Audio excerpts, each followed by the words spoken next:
Habt ihr gewusst, dass bei der Star Wars Episode 4 das Geräusch vom TIE Fighter, das ikonische Heulen, tatsächlich eine Kombination aus dem Röhren von einem Elefant und dem Geräusch von einem Auto auf nasser Straße war? Fancy Shit, ey. Und damit herzlich willkommen zu einer ganz neuen Episode Broadcasten. Brotkasten. Oh, Wo der einfach die erste zwei Satz. Kästen hier sitzen, ey. Äh, ja gut, wir sind einfach also eigentlich gemäss diesem Symbol hocken wir im Brotkasten und schauen raus. True, absolut, True. ja. Mhm. Oh, Kudos an, ich weiß nicht mehr, welche KI, wo ich das kann generieren. aber ich feiere das immer noch im Fall. Das ist weiss nicht, das ist, ikonisch. Absolut. Ich finde es mega. So 2 Köpfe aus dem Brotkasten. Gugus. Oh je. Ullelen, wie geht's Jo, dir? ich bin grad am Kaffee schlürfen. Ich bin noch klein kaputt, weil wir gestern auch 'n ziemlich kaputten Film geschaut haben. Da werden wir sicher noch zu sprechen drauf kommen. Äh Ja, wie geht's dir? Blackjack? Ich bin müde, ich bin alt und ich habe keine Schokimilch mehr, weil ich sie vor der Vorbesprechung schon ausgetrunken habe. Habe ich jetzt gerade gemerkt. Ist Scheisse. ist das so 'n Popcorn-Effekt im Kino? Wenn du ins Aha, Kino das hockst? Popcorn essst, bevor der Film anfängt. Ja. Da ist die Werbung so fertig und dann schaust du mir so das Popcorn-Tütchen rein und denkst so: „Ja komm, das ist noch die Hälfte, das reicht noch, bis der Film kommt.“ Dann kommen dann nachher noch Trailers von den anderen Filmen. Dann schaust du rein und denkst so: „Ja, okay, ich habe noch ein bisschen.“ Und so für die ersten 5 Minuten vom Film reicht's und dann ist fertig. Das ist Ich ganz, ich ganz schlimm. ich finde das eh irgendwie nicht mehr so geil, Popcorn schnabulieren während dem Film schauen. Das lenkt mich immer viel zu fest ab. Ja, was mich halt einfach auch hässig macht, ist, du hast dann nachher dann einfach verdammte Hure Durst. Ja, das Nachher kommt dann noch dazu. und nachher dann trinkst du weiss nicht wie viel Wasser und dann musst du die ganze Zeit schiffen. Das ist Teufelskreis. Das Problem habe ich nicht. Ich kann nicht blasen wie ein Blauwal. Ja, ich eben leider nicht. Schlimmste ist die Erfahrungen, die ich in Deutschland gemacht habe. Weil im Deutschen hast du in der Regel keine Pause. Das heisst, du hockst ins Kino Mhm, rein, dann schaust du einfach fix den Film. mhm. Ausser er geht, glaube ich, so 3 Stunden oder so, glaube ich, das letzte Star Wars Movies, wenn wir schon von dem haben. Dort haben sie Pause rein da. Aber sonst hockst du einfach dort und denkst so: „Ja, ich muss sehen.“ Aber ich sehe, du gehst in dem Fall nie bei der Pathé-Kino ins Kino. Tatsächlich, ich bin, glaube ich, nur ein einziges Mal dort gehen. Thor schauen, nachher aber frag mich nicht welchen Teil. Ja, weil die Ja, haben auch keine Pause. gut, dann weiss ich, wo ich nicht hingehe Filme schauen. Aber also gewöhnst dich dran, aber so eine also die machen dann keine Pause, auch wenn er 3 Stunden geht. Also Oppenheimer Boah. ist geil gewesen, aber das hat ein bisschen das oder wenn wir mal wir haben 'ne Zeit lang haben wir die Jahreskarte gehabt, also haben können ins Kino, so viel wie wir haben wollen. Mhm. Mhm. Und dann hat's halt auch mal irgendwie gegeben: „Ey, es kommen grad“, das ist Pre-Coronimony gsi, wo noch gute Filme öfters im Kino gekommen sind. Und dann hat's es halt auch mal gehabt, dass wir gesagt haben: „Du, wir mögen nicht anschauen, komm, wir machen jetzt wieder mal 'n Kinotag.“ Da sind halt 3 Filme geschaut worden. Boah. Und wenn dann 3 Filme, klar, zwischen den Filmen ist ja schon Pause, aber Äh, 3 Filme ohne Pause während dem Film, brauchst du ein bisschen Sitzfutter oder wie man dem ja, sagt. das ist eigentlich auch ja, und vor allem irgendwie dein Brain, also respektive einfach dein Hirn. Ich glaube, irgendwann macht das einfach zu. Sagt Mhm. einfach: „Kollege, jetzt ist genug, gang mal wieder ans Sonnenlicht raus, gang mal Luft holen“ oder so. Weil ich habe es zum Beispiel einmal geschafft, alle Star-Wars-Filme zu schauen, aber dort sind es noch 6 Teile gewesen. Ja, Aber dort gehst du kaputt nach dem dritten Film. Nach dem das dritten Film glaube macht er einfach den Laden zu und dann denkst du so: Da stellt so dein Kleinhirn die entscheidendste Frage: „Was machst eigentlich du genau?“ Aber, ja, es ist halt dann gleich Ah, geil. schaltest du so in einen Überlebensmodus, so schnaufen, schnaufen, schnaufen, schnaufen, schnaufen, schnaufen. Schnaufen und Bilder aufnehmen, mehr geht nicht. Ja, Mehr genau. geht nicht. Ei, Ja, ei, ei. genau. Aber Ah, wenn wir schon von Special Events haben, die ins Kino gehen oder so, glaube, wir machen gerade noch eine Ankündigung, die du gerade vorher genau. aufgeschrieben hast. Das ist Ja, fast wie Kino, aber fast wie Kino. dort könnt ihr auch jeden Tag, oder besser gesagt, jeden Moment aufstehen, aufs WC gehen, wieder absitzen, etwas zu essen holen. Man muss natürlich sagen, ihr verpasst natürlich sehr geile Minuten, wenn ihr dann aufs WC geht oder irgendetwas anderes könnt machen. Aber am 29. Juni würde ich vielleicht so mal so im Kalender markieren, vielleicht schon vortrainieren, eure Blase trainieren, dass ihr nicht aufstehen müsst, so.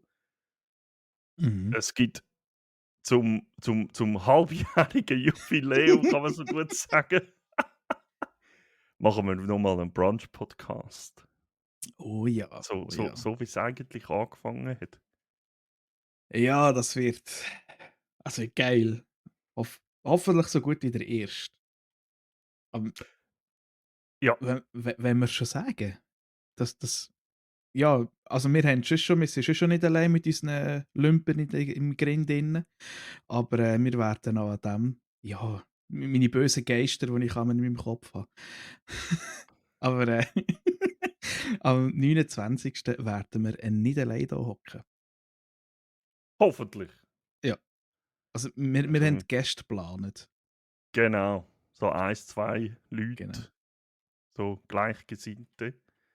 Ähm, das wird vielleicht die im ersten Brunch-Podcast, also du hast ja noch kein Podcast gesehen, aber beim ersten Brunch dabei gewesen sind. Beim Ähm, Brunchcast. der Brunchcast. ähm, Dort haben wir ja einfach freie Schnauze, wenn wir es auch hier machen, aber einfach ohne irgendwie gross überlegen, einfach drauf los. Ähm, Aufgrund des Podcast-Gedanken werden wir das wahrscheinlich am 29. Juni ein bisschen anders machen für den Start, weil ja, man könnte schlecht eine sechsstündige Podcast-Folge irgendwie aufladen. Das wäre dann ein bisschen extrem. Darum werden wir es Schwierig, vielleicht in ja. so ein Podcast-Segment unterteilen und dann diskutieren wir einfach noch ein bisschen weiter vielleicht. Auf jeden Fall, ja. Oder machen irgendeinen Ähm, anderen Schabernack. genau. Feel free. Ja, tut euch das mal notieren, eintragen, schreibt es auf eure Hausmauern, wo auch immer, 29. Juni.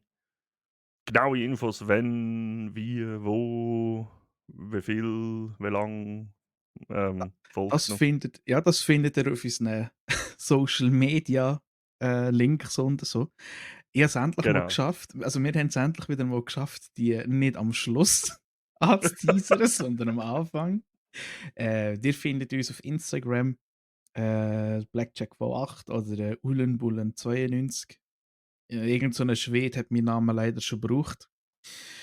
Darum musste ich das 92 hinten dran tun.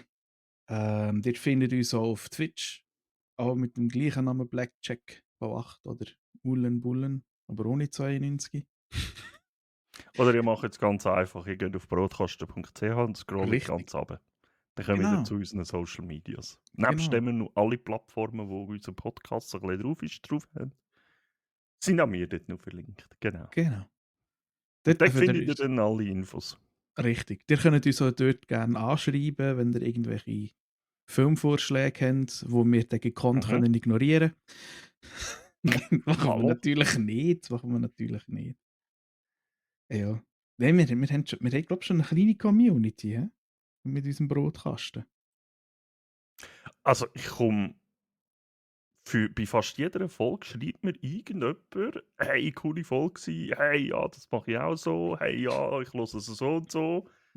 Äh, Ich greife jetzt normalerweise machen wir das ja wirklich immer am Schluss, also, aber ein Feedback habe ich bekommen bei der letzten Folge, respektive ich weiß jetzt nicht genau, welche Folge das es war, weil er gesagt hat, er sei gerade alle am hören.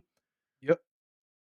Und zwar, der Tütz lässt uns beim Euro-Truck-Simulator fahren. Und das Hure big, re geil. big Respect, ganz Hure geil. geil. Es tut mir leid, dass wir leider nicht mehr Content hier liefern, als dass es wahrscheinlich für einisch, ich weiß nicht, Portugal, St. Petersburg langt. Aber, also hin und zurück soll es lange, glaube ich. Äh, Aber wenigstens. also ich komme halt einfach nur eine Rückmeldung über von meiner Familie, die das komplett lässt. Eben, es ist auch gut zum Einschlafen scheinbar. Ja, mein Bruder, der muss immer ein bisschen dran glauben mit so Zeug. Ja. Der letzte, also weißt, er schickt mir halt immer so einen Einzeiler, was er lustig findet. Und das letzte Mal war es der Zirkus Andi, wegen dem Andrew Serkis. Einfach so einen Einzeiler. Zirkus Andi. Und ein Smiley hinter dran, da habe ich gewusst, kein gut, der hat mich der hat unseren Er Podcast hätte gehört. gelost. So gut. Der Hammer. Ja, gut. Wobei, einfach so mal so ein bisschen zum Glüschelig machen. Wir haben da schon eine Idee für eine Special-Folge. Auch Mhm. da werden weitere Informationen folgen. Aber ich würde mal sagen, bis auf jetzt die Folge bis dahin habt ihr in jeder Folge sicherlich einisch das eine Spiel gehört. Aha, ja. Worin wir ein Special-Event machen. Wer es herausfindet, ja, keine Ahnung. Ja, Hätte man können, ratet doch einfach mal. genau, raten doch Schreib einfach mal. jetzt bei Spotify in die Kommentare rein, schickt uns entweder um Ullen oder an mir eine Nachricht, was ihr denkt, welches Spiel es vielleicht könnte sein. Welches vielleicht? Ah, ja. Ullen, willst du anfangen? Ja, Was hast du so geschaut, gemacht, gespielt? also tatsächlich, ich habe es dir ja auch schon mal gesagt in deinem letzten Stream, es wird sehr, sehr, sehr fest nostalgisch diesen Monat. Ich Mhm. bin, also es hat grundsätzlich damit angefangen, ihr kennt alle die Nintendo Switch, ihr kennt alle, dass es wenn du das Nintendo-Abonnement hast, dass du auch so eine Art Emulator überkommst. Für die Emulator nicht können, das ist eigentlich eine Technik, die sie brauchen, damit sie alte Spiele auf irgendwelchen Endgeräten können emulieren. Also mit so einem Emulator kannst du zum Beispiel Pokémon auf deinem Handy spielen oder so etwas. Ob es legal ist oder nicht, ist ein bisschen, in der Schweiz ist es so ein bisschen eine Grauzone. Ja, aber Nintendo hat eine offizielle Version eigentlich erstellt und bringt dort nach und nach immer wieder Spiele raus. Und tatsächlich haben sie jetzt eines von meinen Kindheitsgames rausgebracht, wo ich, ey Scheiße, ich habe das gesuchtet wie blöd. Ich habe zwar beim ersten Mal, als ich das gespielt habe, nichts begriffen, um was es dort geht, aber ich habe das so geil gefunden. Und zwar ist das Golden Sun. Golden Sun, das ist ein Spiel, ein JRPG-Spiel, wo es so ein bisschen darum geht mit Element. Also sie nennen es Synergie, aber sie tun mit dieser Synergie, das ist so wie eine magische Fähigkeit, können sie die Elemente manipulieren und dann so Attacken ausführen. Es ist rundenbasiert. Es ist eigentlich mega schön geschrieben, es hat eine mega geile Story. Es hat eine wunderschöne Musik drin. Und für das, dass es auf so einem kleinen Game Boy Advanced Spielkästchen drauf war. Alter, du hast dort 25 Stunden Spielzeit gehabt. Einfach nur, damit Krass. du die Story hast. Und du hast irgendwie noch, weißt du, Gucker, was für so einen Miniboss gehabt, den hast können machen. Du hast unendlich gefühlt Sachen können machen im Nebenbei. Du hast eine Arena gehabt. Du hast sogar PvP können machen. Du hast deine Charakter können aufrüsten. Du hast so zusätzliche Mönsterli gehabt, die die haben können verstärken. Und hast eigentlich gegeneinander können spielen. Das ist Also schwierig geil wahrscheinlich mit gewesen. irgendwie so einem Kabel dazwischen, oder Ja, wie? genau. Ja, genau. Ja, Mit einem okay. Linkkabel. Und du hast dann plötzlich gemerkt, also ich tu mal schnell die Story ein bisschen spoilern. Es ist auch schon ein uraltes Spiel. Du musst eigentlich auf die Reise gehen, 4 Türme aktivieren. Mit so bestimmten Steinen. Das ist eigentlich deine Hauptaufgabe. Das Problem ist, das erste Spiel hört beim zweiten Turm auf. Das heisst, du hast nachher dann ein Jahr gewartet, bis du das Sequel bekommen hast, wo noch grösser war. Auch auf dem Game Boy Advanced.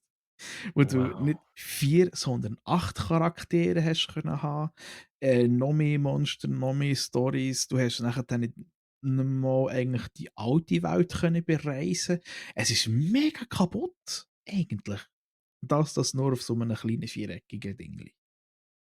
Aber also ich sehe das in dem Fall richtig. Das war das erste Game, das bezahlte DLC angeboten hat. In dem Fall. Nein, es ist nicht es ist nicht 'n DLC gsi, sondern halt einfach es ist eigentlich 'n komplettes zweites Spiel gsi in dem Sinn. Ja.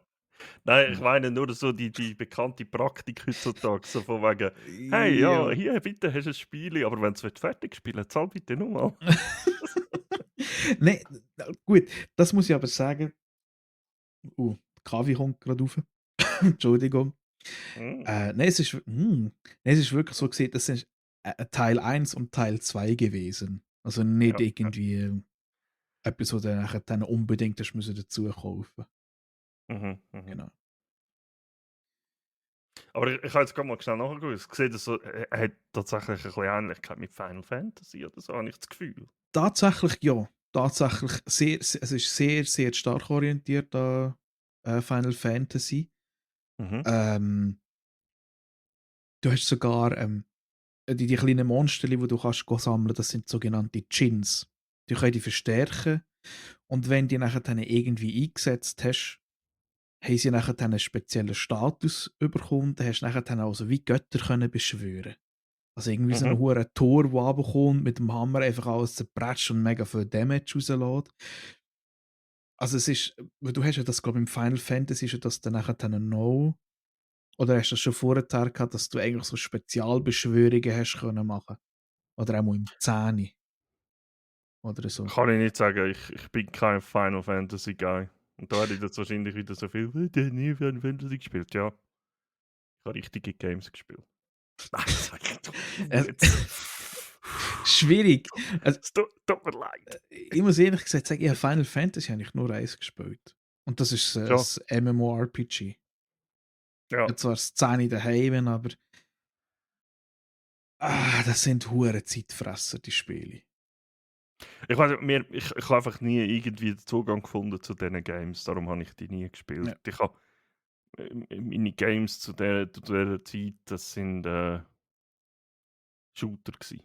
Shooter Ja. und Need for Speed. Aus dem hat mein Gaming-Leben bestanden damals. Ab und zu mal etwa noch ein bisschen SimCity oder Lemmings, aber Lemmings. hey, kein Hate gegen Lemmings. Das ist geil. Lemmings. Nein, eben, aber Final Fantasy, für die, die es kennen, das sind ja Spiele, wenn du es 100% willst machen oder relativ alles willst fertig machen, da tust du locker mal, ich glaube, 40 bis 50 bis 60 Stunden in so ein Spiel investieren. Aber bei den Alten schon in dem Fall. Ja, ja, ja. Okay, Also, ich habe es ja. einmal gemeint. Du hast halt einfach immer so Haufen Zeugs gehabt, wo hast können go sammeln. Ja, ja, ja. Was mich halt stört an diesen Spielen oder allgemeinen JRPGs ist, ich sehe gerne Progress an deinem Charakter. Mhm. Sprich, du fängst an, hast ein Hemdli an und eine Unterhose. Und nachher dann in der Mitte vom Spiel hast du mal irgend so ja, so ein Kettenhemdli und, so eine Zweihandaxt.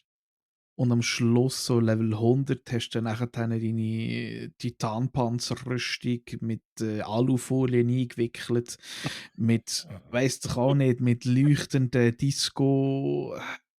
Alufolie. Ja, ich weiss auch nicht, aber einfach so die übertriebene einfach damit du siehst: «Alter, du hast etwas gemacht.» Und bei Ja, JRPGs siehst du das eben leider selten. ja, ja. Genau. Ah, Es Games. hast du etwas? Ja, zum Glück nicht viel, aber viel. O Ähm, okay. Nicht viel, aber viel. ich also das, was ich diesen Monat gespielt habe, ist relativ easy zu beschreiben. Star Citizen. Es ist der neue Patch endlich rausgekommen. Also, sagen wir mal so, ein erster Teil von einem grossen Patch. Sie haben gewisse Sachen wieder müssen rausnehmen vor dem Release, weil sie nicht zufrieden waren, weil es noch ein bisschen rumgepackt hat und so haben sie gesagt, du, schau, das und das kommen wir schon mal über. An diesem müssen wir noch ein bisschen rumschrauben. Und sie haben halt, wie sie es immer halt so machen, solche Patch hauen jetzt immer raus zu so irgendwelchen Events. Es gibt immer so Ingame-Events. Ihr könnt euch das vorstellen wie so ein Genfer Autosalon oder irgendwie so militärischer Besuchstag oder weiss nicht was. So etwas ist es die Woche oder die letzten 2 Wochen zum Beispiel gewesen. Und dann probiere ich sie natürlich auch, wenn so etwas ansteht, den Patch natürlich vorher fertig zu machen. Haben sie jetzt auch gemacht und ich bin immer ein bisschen skeptisch, was das angeht, weil ich sag's mal so, in den letzten paar Jahren ist das selten eine gute Idee gewesen. Weil ich muss jetzt so sagen, zu so grossen Patches und vor allem bei diesen Events gibt es immer so das Free Flight, wo jeder absolut kostenlos das Spiel einfach mal ausprobieren kann. Man kann sich registrieren, man kann es runterladen, loggt sich ein und kann es einfach gratis, ohne dass man einen Rappen muss ausgeben, einfach mal ausprobieren. Man bekommt sogar das Schiff zur Verfügung gestellt, über also das Raumschiff. Ähm, ja, und ja, in den letzten paar Jahren war das immer so gewesen, da ist der Patch gekommen, dann hat das Event angefangen, dann sind die Server überflutet worden mit Spielern und dann hat man einfach gemerkt, keine gute Idee gewesen. Es hat gelaggt, es hat crashed, die Server sind abgeraucht, es hat gespackt und es war einfach keine schöne Erfahrung gewesen. Und jeder und wirklich in der Community haben sich auch egal gefragt, warum? Warum mache ich das immer dann? Das ist kein. Ich meine, gesunder Menschenverstand, das ist einfach keine gute Werbung für ein Spiel, wenn du das gratis anbietest. Das funktioniert einfach nicht. Tatsächlich. Vielleicht, wenn ich da darauf einschwenke, ist genau Ja, der Punkt, das ist genau der Punkt, den ich auch hatte. Ich habe das Spiel beim ja, Blackjack gesehen, habe müssen sagen: «Alter, das ist schon hure geil!» Da habe ich angefangen, hat er eben auch gesagt: «Ja, nächste oder übernächste Woche ist es Free Flight, kannst du dann mal spielen.» Die haben mir das runtergeladen und es ist einfach praktisch nichts gegangen. Du hast so eine ja. halbe Stunde, hast, ich glaube, das war dort gewesen, wo ich aber eine Flasche getrunken habe, bin ich ohnmächtig geworden. Ist das dann Ja, gewesen? genau. Ja. Du musst trinken in diesem Spiel. Da habe ich mir so eine Flasche Oh, gekauft, angesetzt und dann bin ich einfach ohnmächtig geworden. Und ich konnte dann nachher genau. nichts mehr können machen. Nichts. Und eben, wie der Blackjack sagt, es ist halt für ein Spiel nicht gerade eine gute Rezension, wenn du ein Spiel runterlässt und nachher dann heisst es, ja, wir haben ein bisschen Performance-Problem. Oder Genau. irgendwelche Bugs drinnen oder es ist etwas, wo aufgrund von Haufen Spielern ausgelöst wird. Vor allem, wenn Ja, es ein und halt das Spiel neue ist. Patch.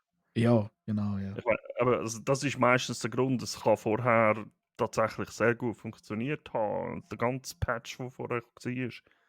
Da kommt der Patch, allerlei neue Sachen unter Umständen, die sie geändert haben, die sie Mhm. reingebracht haben. Und einfach schon aus Erfahrung kann man ja dann sagen, es könnte vielleicht ein bisschen problematisch sein. Es braucht vielleicht 1, 2 Wochen, bis man die gröbsten Fehler noch mal rausgebracht hat, die dann auftauchen. Sie machen zwar vorher schon, sie haben Testserver, sie machen teilweise wochenlang vorher schon Tests auf diesen Server, aber du hast halt dort nie die Spielermasse, die du auf dem Live-Server hast.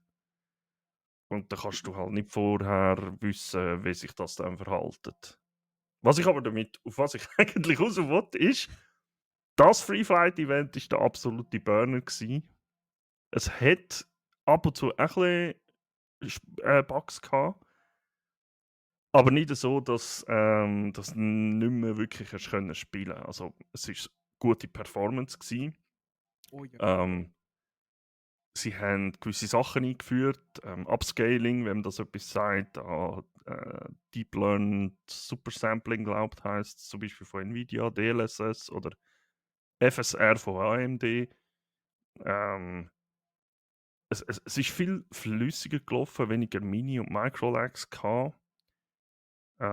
Sie haben an den Server haben sie etwas Geiles, endlich mal released, der sogenannte Replication Layer. Vorher, wenn der Server abgestürzt ist, ist der Server abgestürzt, fertig. Ist ins Menü zurückgerührt worden und hast wieder neu müssen rein. Was jetzt so eine erste Version drin ist, du kehrst nicht aus dem Spiel raus, sondern es pausiert eigentlich weg, du kommst eine Meldung Server-Error, please wait. Und dann wird im Hintergrund ein neuer Server aufgefahren. Also du wirst eigentlich sozusagen einfach geswappt auf den nächsten verfügbaren Server oder auf einen neuen Server, Nein, der raufkommt. genau, es wird wirklich ein neuer aufgefahren und dann wirst du geswappt eigentlich. Das, Äh, ja, ja, erzähl nur.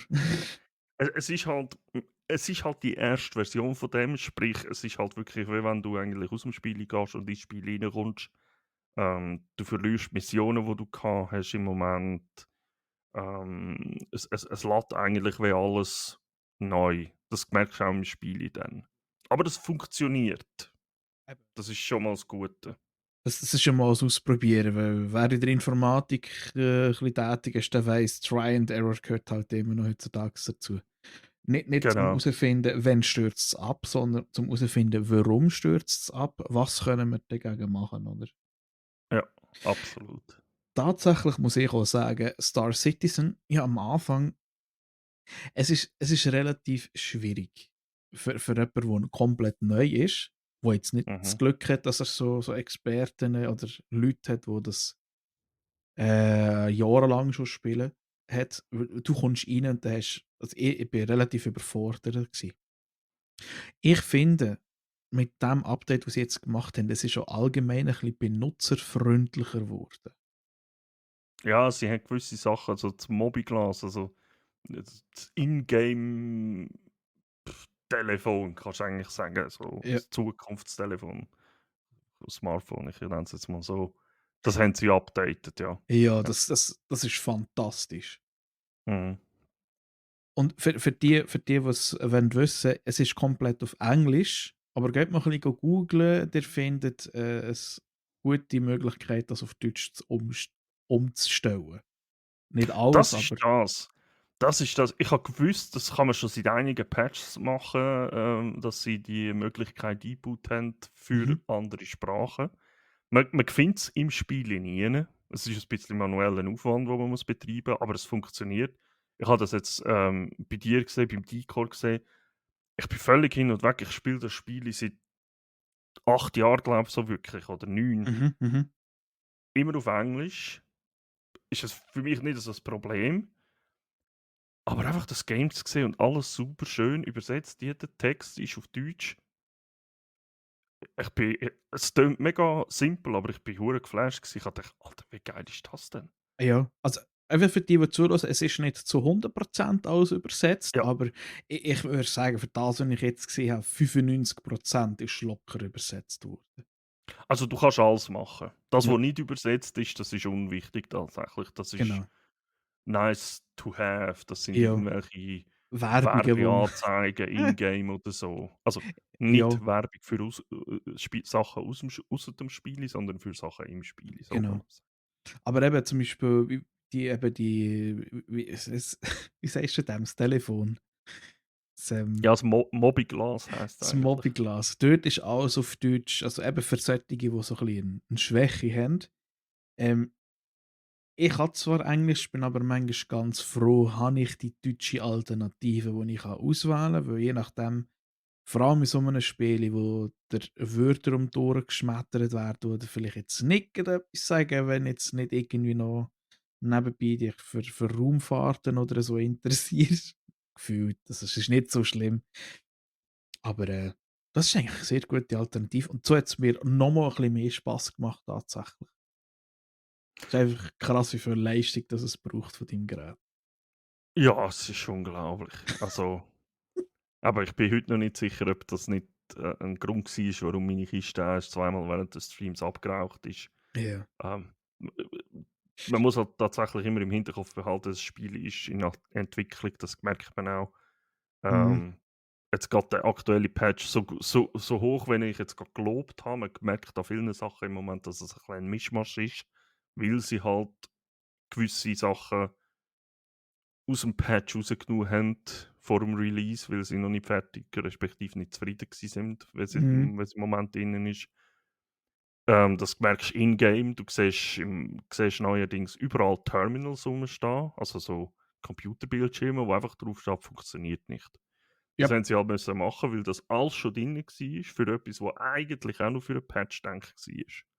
okay, okay. Und ja, an gewissen Sachen auch im Inventar zum Beispiel, so wie es jetzt ist, also man hat links das eine Inventar, rechts das andere Inventar, das gibt es eigentlich später so nicht mehr. Ja, du Ähm, hast ja nachher dann, glaube das Inventar, das unten raufkommt, das, was ich dir gezeigt habe. Du gesagt hast: «Oh, genau. wow!» Ja, ich bin mir zuerst gar nicht bewusst gewesen, dass das jetzt so auch kannst auftun. So, Dullen, ja, aber ich habe so unten. Ich so, okay, krass. Du musst nur eingedrückt behalten und dann kommt's. Ja, Aber eben, ich meine, das ist doch eben das Geile. Ich meine, das Spiel ist jetzt eben, du spielst es seit 9 Jahren. Sie sind am entwickeln und es kommt immer wieder noch neues Zeug raus. Also die werden noch lang das, dran haben. das ist halt, eben, ich habe das letzte Mal gar mit dem Decor wieder drüber geredet. Er ist tatsächlich im Moment auch so, es hat ein bisschen gepackt, muss ich glaube sagen. Ja. Darf ich glaube sagen so. Ähm, er hat sich jetzt in-game ein Ziel gesetzt und das ist es genau. Wenn du eine Idee hast vielleicht, oh, auf das wollte ich vielleicht hinarbeiten, dann kann dich das Spiel richtig packen. Er hat sich jetzt in-game das Ziel gesetzt, er will das und das Schiff können in-game kaufen. Das Mhm. Schiff kostet 2, irgendwas Millionen Credits in-game. Mhm. Ist nicht wenig, wenn du es ganz allein machst. Hast du ein Weile, musst ein bisschen ranhalten. Er hat das Glück, dass er natürlich ab und zu mit uns mitkommt. Dann mit unseren Schiffen, die wir teilweise haben, können wir gut Geld machen auch im Moment. Ja. Ähm, aber er hat auch schon manchmal gesagt, weißt du, wenn du, Blackjack, mir sagst, hey, das ist mega geil, hast du im Hinterkopf die Erfahrungen, die du in all diesen Jahren gemacht hast, wie das eben nicht funktioniert hat und du bist jetzt gehypt eigentlich oder geflasht darüber, hey, es funktioniert endlich, das ist so nice, das ist so geil. Jemand, der neu reinkommt, sieht einfach, es funktioniert nicht richtig. Ja. Und da hat er absolut recht. Das ist wirklich. Das, ja, Aber eben, ich glaube, das kann man noch so sagen. Ich habe mega Freude auch im Geschäft in dem Sinn, wenn ich irgendetwas Neues entwickle. Also ich bin jetzt nicht der Entwickler, aber wenn ich zum Beispiel irgendetwas baue und nachher dann die Leute das brauchen und sagen: «Hey, das ist hure geil, das ist vorher nie gegangen und so, das ist mega cool.» Das macht schon hure Freude. Und eben, ja, dass voll. du, äh, entwickelst oder einfach der User bist schlussendlich. Ja, ja. Nein, also das ist tatsächlich der Monat so ein bisschen mein Game gewesen. Es hat richtig heftig Spaß gemacht. Und es macht auch jetzt noch, das Game wieder mal so richtig von A bis Z spielen. Ich habe wirklich ein bisschen alles auch ein bisschen ausprobiert. Wir sind minern, der Shane und ich. Wir haben einfach so ein bisschen Liefermissionen gemacht, Paketli, also bös gesagt DHL-Boote, hol 10 Pakete und gang die Was verteilen. ist da? Ja, wirklich, es ist auch wirklich so. Der Dico hat das auch ab und zu gemacht. Wir haben ein bisschen Bunkermissionen gemacht. Ja, einfach wirklich alles ein bisschen ausprobiert wieder und es hat richtig Spaß gemacht. Also, vor allem, weil es halt einfach viel flüssiger läuft, tatsächlich. Mhm. Es ist Und ja. da können wir tatsächlich, also, sie haben jetzt auch eine erste Version vom Vulkan Renderer rein da. Das sagt jetzt vielleicht nicht vielen etwas, aber ich sag's mal so, im Moment ist es noch sehr experimentell und läuft nicht auf Multicore. Also was heißt läuft nicht auf Multicore? Es braucht noch nicht Multicore. Wenn das Ding mal so weit ist und sie, sagen wir, den Hebel umlegen und Vulkan so einstellen, dass es mehrere CPU-Kerne nutzt. Alter. Dann rennt das Ding. Weil ich habe gesehen, was Vulkan kann bei Doom. Doom hat Vulkan damals, glaube ich, als allererstes Game, wenn mich nicht täusche. Korrigiert mich bitte, falls ich falsch liege.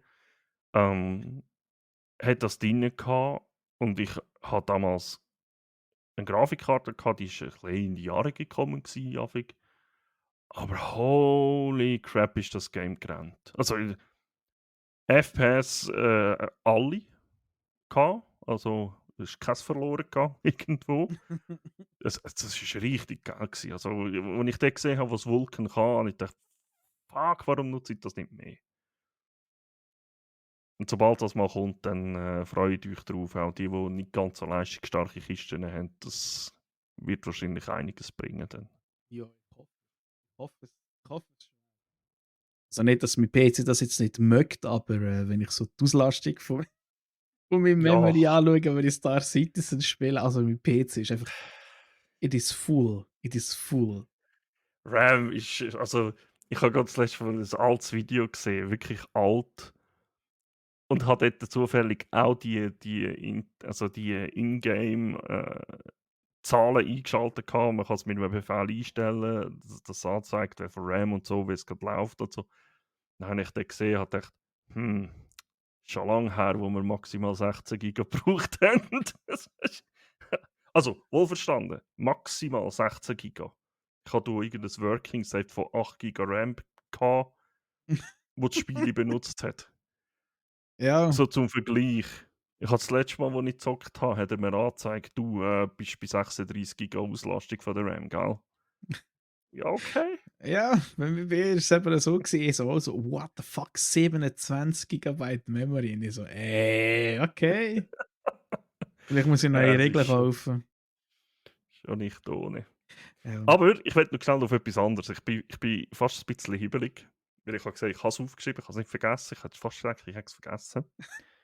Weg von Star Citizen. Also wir machen jetzt einen wahrscheinlich 1000 Jahre Schritt zurück. Assassin's Creed Shadows ist angekündigt worden. Oh, ja. Ja. Ah.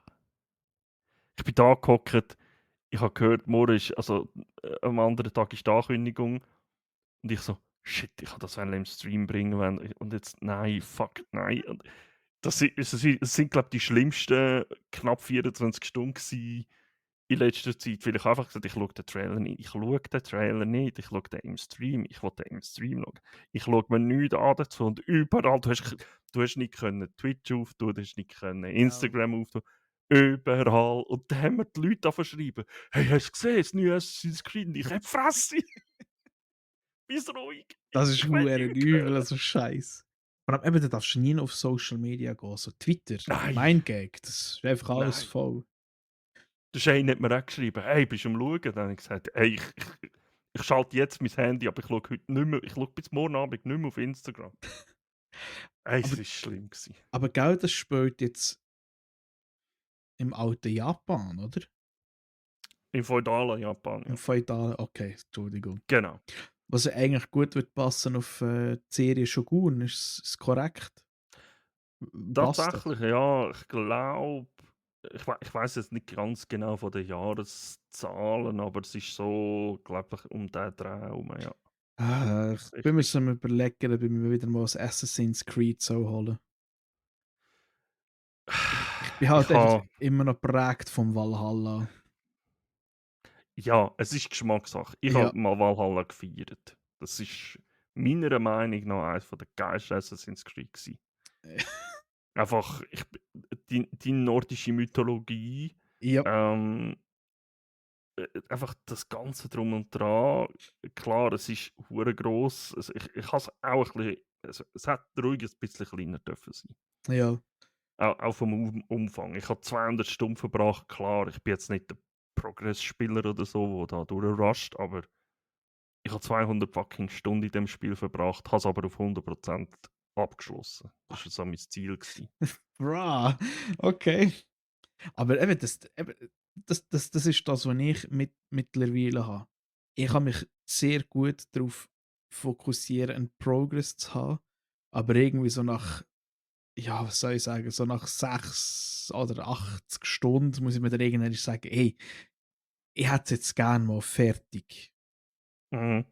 Ja, Also ich glaube, es war beim Valhalla, habe ich auch zwischendrin mal ein bisschen 'ne grössere Pause gemacht. ja. Ich habe ich habe den Hauptteil vom Spiel gespielt. Es sind ja nachher noch 3 DLCs sind nachher noch gekommen, genau, der mit Ja. den Druiden und so, genau. Und ich habe den ersten also, ich habe das Spiel fertig gemacht und habe gewusst, okay, es kommen noch 2 oder 3 DLCs. Mhm. Und dort habe ich's noch nicht auf 100% gemacht gehabt. Dort habe ich einfach mal ich habe das Hauptgame abgeschlossen und dann ist es für mich mal erledigt gewesen. Und dann ist der erste DLC gekommen, den habe ich tatsächlich, glaube ich, noch geskippt gehabt. Da habe ich gesagt: «Nein, ich mag jetzt noch nicht wieder.» Und habe erst, glaube, wo der zweite nachher gekommen ist, habe ich wieder angefangen, habe dann den ersten DLC gemacht, den zweiten und dann gerade so richtig fertig gewesen, um den dritten auch noch können spielen. Und dann habe ich gesagt: «Okay, jetzt bin ich drin, jetzt bin ich wieder voll dabei. Jetzt wird durchgezogen.» Auf jeden Fall, ja. Ne, eben, Aber eben also, ich sage, du hast den Vorteil und den Nachteil bei solchen Spielen. ja. Äh, Tatsächlich, weißt, ich finde es gut, hast du ein Spiel, wo du kannst spielen und du kannst es nachher dann einfach auf die Seite legen und irgendwie so nach, sagen wir, 2 Wochen oder nach einem Monat sagst oder wie lange auch immer, nimmst du es wieder vor und du kommst rein und du weißt genau: «Ah, das habe ich gemacht, so weit bin ich. Ich kann einfach das Gleiche weitermachen, einfach so, wie ich Bock habe.» Mhm. Äh, das ist der Vorteil. Der Nachteil halt ist einfach, dass je nachdem du lieber ein Spiel, also, dass du ein Spieler bist, der lieber Spiele hat, wo du sagst: «Hey, ich tue gerne mal 16 Stunden investieren, habe ein geiles Spiel und dann bin ich fertig.» Mhm. Ist mir tatsächlich recht egal, wie lange Hm, das ich habe. ja, bei mir kommt es ein bisschen drauf an, tatsächlich. Also, ja, also wenn mich Assassin's Creed, alle jammern immer drüber: es ist immer das Gleiche» und so. Ja, ist immer das Gleiche. Ja, Solche Mario, solche Zelda, solche voilà. Final Fantasy sind auch Pokémon, immer genau das Gleiche. ja. Pokémon, ja, vor allem Pokémon, ja. Ähm, aber ich spiele die Spiele tatsächlich nicht wegen dem Gameplay. Ich glaube, Valhalla habe ich sogar auch auf der zweiteinfachsten Stufe gespielt, wenn es mich nicht täuscht. Weil ich wollte das Spiel spielen, um die Geschichte zu erleben, vor allem im Assassin's Creed. Ich bin Mhm, so fasziniert von dieser Geschichte immer wieder, was sie rausdichtet und vor allem auch irgendwo immer mit realen Begebenheiten oder eben so zum Beispiel jetzt die nordische Mythologie reingebracht haben und so. Und das verknüpft mit der Geschichte von Assassin's Creed allgemein, mit den Isus et cetera. Hey, ich bin so gespannt, wie sie das jetzt nachher mit Shadows drinnen bringen. Das boah. ich muss ehrlich sagen, ich finde ja schon rein, dass du ein Spiel hast.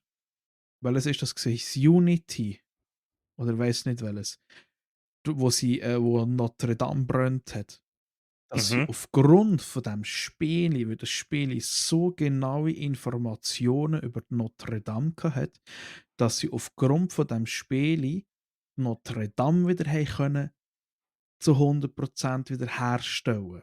Also hätten sie mhm. können. Ich weiss jetzt nicht, ob sie fertig sind, das hat mich dann nicht interessiert. Aber das Spiel ist in dem Punkt so genau gsi. So genau gsi. Ja, es ist halt wirklich so. Also, das ist das, was mich eben immer ein bisschen fasziniert, sind auch mit reale Plätze, reale Figuren. Ich meine, wer die früheren Assassin's Creed kennt, den muss ich nicht erzählen, Leonardo da Vinci et cetera. Also, Ja, sie nehmen Figuren klar, es ist jedem bekannt, es ist immer nur Fiktion. Der Leonardo da Vinci, ja, er hat viele Sachen erfunden. Er hat auch so Fluggeräte, erfunden und so Zeugs. Ob es die funktioniert haben oder nicht, sei mal dahingestellt. Im auf jeden Assassin's Creed Fall, hat es ja. dann halt funktioniert. Ja, Ähm, aber ja, das ist das fast und Assassin's Creed, ich meine, es wird teilweise in Schulen benutzt. Das ist ja das ja, Geilste gewesen, was sie gemacht haben mit der neuen wo sie's neu aufgelegt haben eigentlich mit Ägypten, dann Sparta et cetera und alles dort. Absolut genial, also Also, ich finde grundsätzlich Spiele geil oder auch Filme, wo die so ein bisschen darauf hinweisen: „Hey, der Shit hat's gegeben in unserer Welt.“ Und dass du nachher Mhm. so dein innere die innere Wissbegierde willst stillen. Ja, aber warum ist denn das so? Und dann wirklich selber nachlesen. Ich nehme jetzt mal, was habe ich auch für 'n Beispiel gehabt? Wir haben das Beispiel gehabt bei Lost, bei dieser Fernsehserie, wo sie dann plötzlich Mhm. mit irgendwelchen ägyptischen, Mythologien und so gekommen sind und irgendwie es hat auf dieser Insel jetzt 'ne riesen Statue gegeben und alle haben sich dann auch gefragt: „Was ist das für 'ne Statue und woher kommt die und was hat die für 'ne Symbolik?“ Da hast du so 'nen Ausschweif gehabt, also auch ich, wo so ägyptische Mythologie mal angeschaut hat und, dieses und jenes. Also, ich finde das mega geil, dass so ein bisschen die Leute so ein bisschen pushst mit anhand von Filmen, Serien oder Games. So mal ein bisschen: «Hey, gang mal schauen oder gang mal nachlesen oder lernen, was es sonst noch für Shit gibt da draussen.» Mhm. Das ist eben schon geil. Absolut. Ja. Nein, ich freue mich mega. Also, ich bin schon ich sitze jetzt bis im November auf heißer Kohle. Ich habe tatsächlich, bevor ich den Trailer und irgendetwas gesehen habe, habe ich gesehen, bei WoG hat's, und das ist jetzt keine Werbung, also Entschuldigung, habe ich gesehen gehabt, Also, für ähm, WoG musst du dich nicht entschuldigen. Ich finde das in der Schweiz immer noch der beste, Gaming-Vertreter. Tut mir leid. absolut, absolut. Aber ich habe dann gesehen gehabt: «Oh shit, sie haben es wieder mal gemacht.» Ich habe mich, ich bin ohne Scheiß, ich bin richtig enttäuscht gewesen, wo's geheißen hat, für Valhalla gibt's keine Collectors Edition für PC-Spiele. Sie haben nur für Konsolen-Games haben sie Collectors Edition rausgehauen gehabt da. Stimmt. Du hast nur das Metall-Case bekommen gehabt. Ja genau, Steelbook Edition, die Ja, hast du weil können das habe haben. ich. Aber, die geile Figur, von Eivor und so, hast du alles nicht, also, hättest du separat müssen irgendwie wahrscheinlich Ja. posten und das ist dann meistens nicht die gleiche wie der Collectors Edition. Ja, das Und ist ich bin schade. auf WoG schauen und habe gesehen: Scheiße. Es ist dann schnell eine Bestellung abgesetzt worden, bevor ich den Trailer geschaut habe. Ich habe dann den Trailer erst am anderen Tag im Stream geschaut, aber Ja, ja. aber eben, es ist i nein, ich will's nicht sagen. Nein, Es ist ein nein. bisschen teuer, aber ich Ja, ich habe gesagt: «Ey, das ist es mir wert. Ich feiere die Spiele und da habe ich schon für anderes, für Dümmeres mehr Geld ausgegeben.» ja, ich habe leider auch das eine hockt immer noch da, so 'n Böckli. Äh, Tatsächlich, ich habe mir ja, wenn wir schon von Collectors Edition reden, und ich weiss, ich komme wieder mit dem, es tut mir so leid.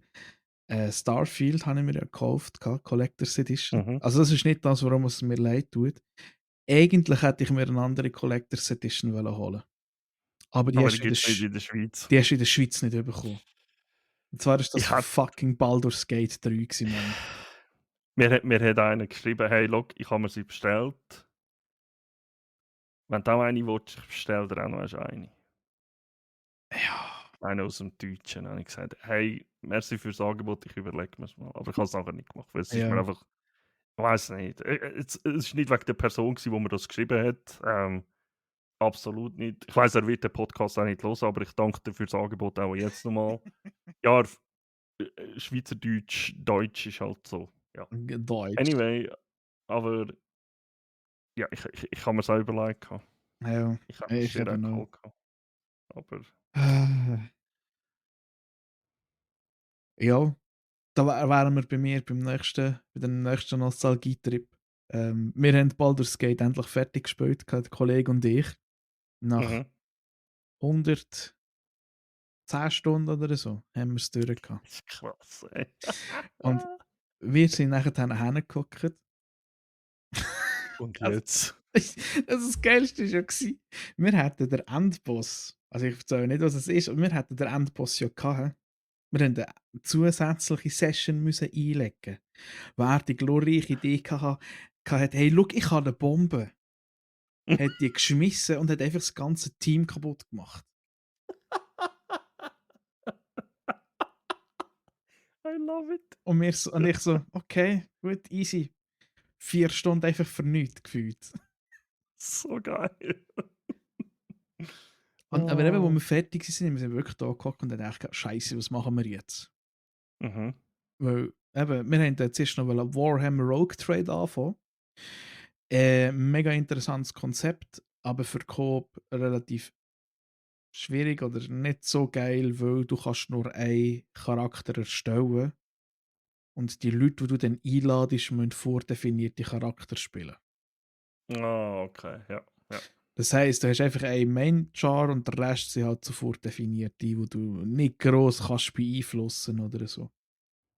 Und dann haben wir mal so 2 Wochen lang einfach gesagt, hey, schau, wir überlegen jetzt 2 Wochen, was wir könnten spielen. Dann geben wir das noch einmal. Und, wer hat es gedacht? Wir haben es von Larian Studios ausgewählt.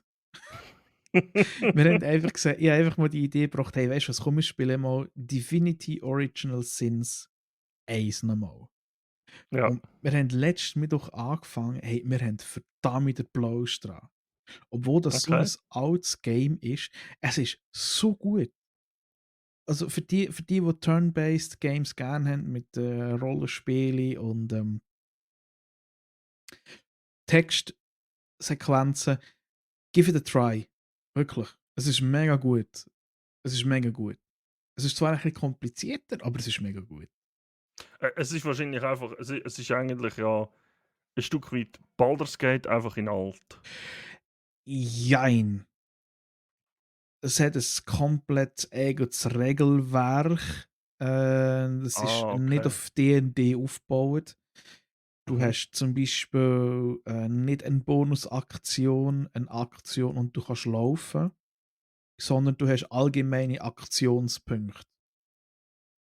Äh, Zum Beispiel, du hast eine Attacke, wo 4 Aktionspunkte brauchst und dann hast nachher dann noch, weiß nicht, insgesamt hast du 12. Dann hast du 4 gebraucht für zum Attackieren und 8 brauchst du dann noch zum Laufen oder andere Fähigkeiten einzusetzen. Ah, ja, ja, Die okay. Fähigkeiten, das ist eben das Geile, die kannst du relativ, du kannst dir eigentlich wirklich alles beibringen. Du kannst den Charakter so gestalten, wie du willst. Also jetzt eine Schattenklinge, wo hin und her kannst. Entschuldigung, ich muss lachen wegen gewissen Szenen, die mir gerade in den Kopf kommen. Und du kannst ja so viel Scheiß machen. Aber schon dort ist Larian Studios so offen gewesen und hat gesagt, hey, da, nimm das Shit und spiel, wie du willst. Mhm. Genau. Okay. Und das 2 ist ähnlich wie das 1, hat aber auch noch ein Spezialdings drin. Genau. Die hat einfach noch ein paar Zusätze drin. Und das 2 ist fucking awesome. Ja, Entschuldigung, schau mich jetzt nicht so böse an. Nein, ist schon gut, ist schon gut. Das 2 ist fucking awesome. Okay. Genau.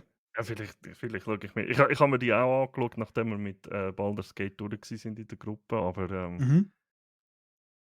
Ne, ja. es ist vielleicht irgendwann Ja, würde ich mir die auch mal anschauen, einfach weil Baldur's Gate so gut war. ja. Tatsächlich auch alles, was da drinnen ist, ist vertont. Also du hast nicht Ja, irgendwie stundenlang Zeug so musst lesen.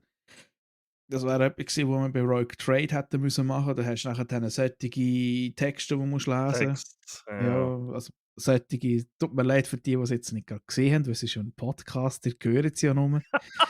Ich habe es mit der Hand demonstriert, wie gross das es ist. Es ist Etwa so relativ viel. kopfgross. Genau, genau. Also es Ja, ist eigentlich wie eine A4-Seite, die du dort teilweise musst lesen musst. Und mit der Zeit, ich weiss auch nicht, nach 10 Stunden geht dir das dann auf den Sack. ja, ja, ja. Hey, wenn du so schön von Nostalgie redest, im Fall. Ich mache jetzt ein bisschen den Themenwechsel, weil ich habe gerade gesehen, wir sind schon wieder fast eine Ja. Stunde dran und sind auf Victor Games durch. Ich bin letzten Monat, was Serien angeht, tatsächlich auch wieder ein bisschen in Nostalgie unterwegs gewesen. Mhm. Einerseits, ähm, ich habe endlich mal Avatar Legende von Korra geschaut. Oh, ja. Mega. Holy, wie habe ich die Serie einfach nicht können schauen so lange? Ich muss es tatsächlich auch Es noch ist nachziehen. so gut gewesen. Oh, ich meine, ich bin schon, ich habe die Avatar-Serie schon nicht wirklich gesehen gehabt und habe Mhm, sie mhm. ja das letzte Mal geschaut. Und dann habe ich gedacht, hey, wenn schon, dann schaue ich es jetzt. Und ich bin ohne Scheiß, manchmal bin ich da gehockt, völlig baff. Zum Beispiel, wenn es wieder wenn alte Charaktere auftaucht sind. Weil es sind ja doch einige Jahre zwischen denen vergangen. Der Aang ist Mhm. ja nicht mehr etc. und so weiter. Ich bin manchmal da gerade völlig, völlig hin und weg gewesen. Es ist richtig geile, gute Serie, mega gut erzählt, interessante Charaktere.